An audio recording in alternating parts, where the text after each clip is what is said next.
When it comes to hiring, I actually really prefer hiring more junior people into roles. There's a bunch of reasons for this. They usually represent a different set of voices than you do. Because you're relatively low in the seniority level, the diversity hasn't been squeezed out of the population. So if you are looking to increase the diversity of your team, then juniors are a good way to start. Now, you have to make sure that you promote diversely as well. Otherwise, you just squeeze all the diversity out of your team as it gets more senior. They bring new voices, new understandings. You've probably gotten old in your favorite music and your favorite game or things from a while ago.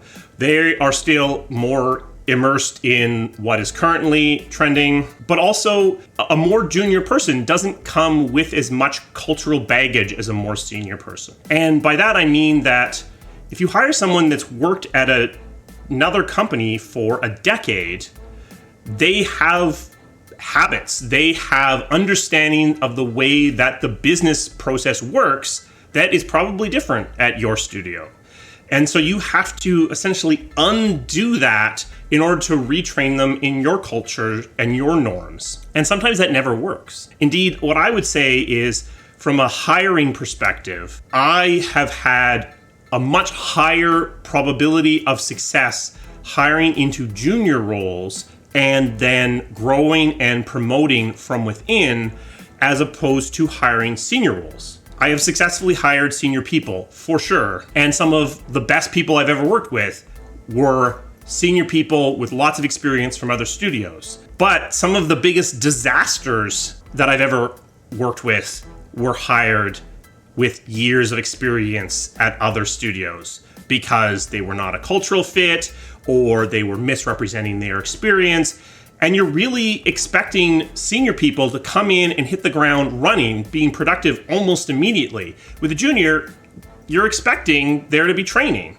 And of course you should. You should expect that with a senior too. But often, because the salary is so much higher and there's all this other stuff involved, the expectation is they're going to be able to be beneficial much quicker than that junior. Another thing that junior people bring is an ignorance of what is impossible. The longer you've been in the industry, the more likely it is that you've tried something that didn't work. Often that failure weighs upon your decision making in a way that may no longer be applicable.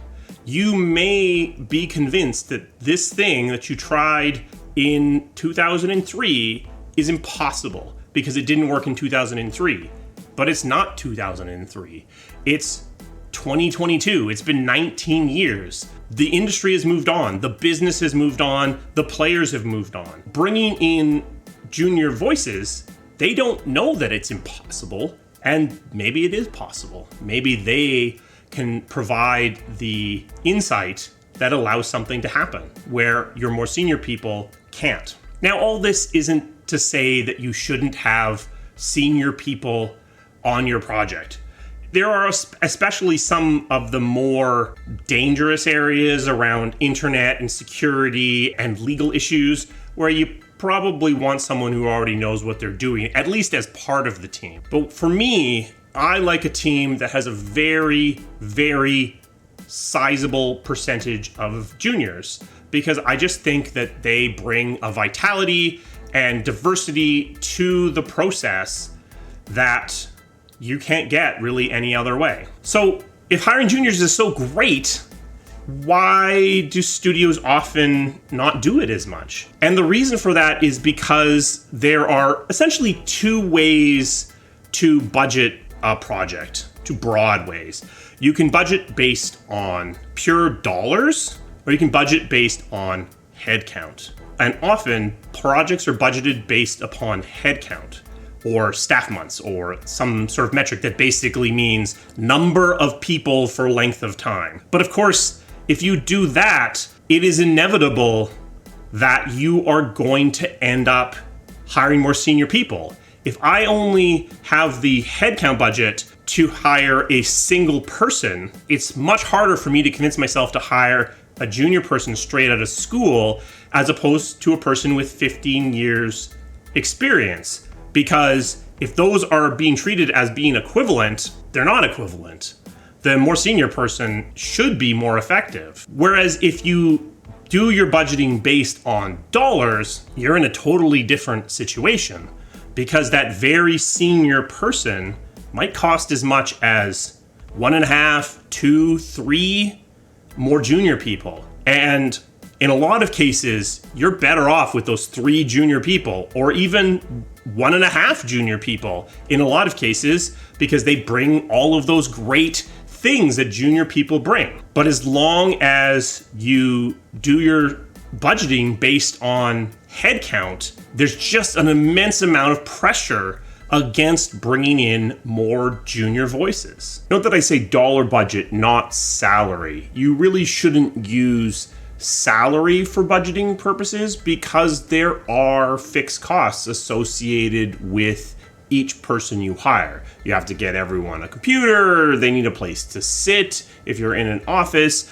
there is training involved, there is management overhead. And in fact, for some of these things, more junior people may require more of them. They may require more management overhead than a more senior person. When you're going to switch from headcount budgeting to dollar budgeting, it is more complicated, because each person you hire comes with a lot of other extra costs that aren't always obvious. If you hire too many people, now your team structure has to change, and that can be so disruptive that it might not be something that you really can actually accommodate. So you can kind of see why headcount budgeting is something that happens, because it's simple.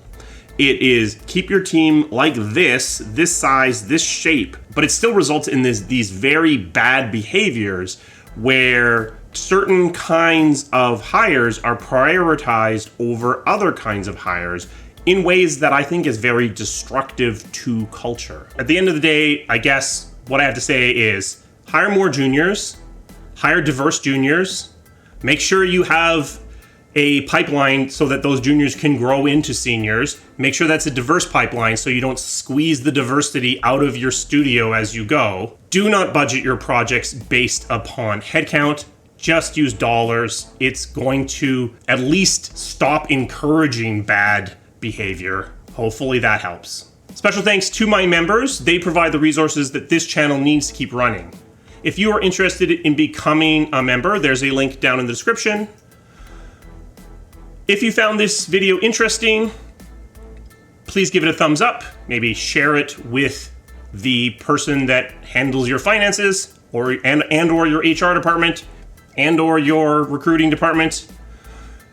If you have other thoughts with regards to team composition, let me know down in the comments. I will see you again soon. Thank you.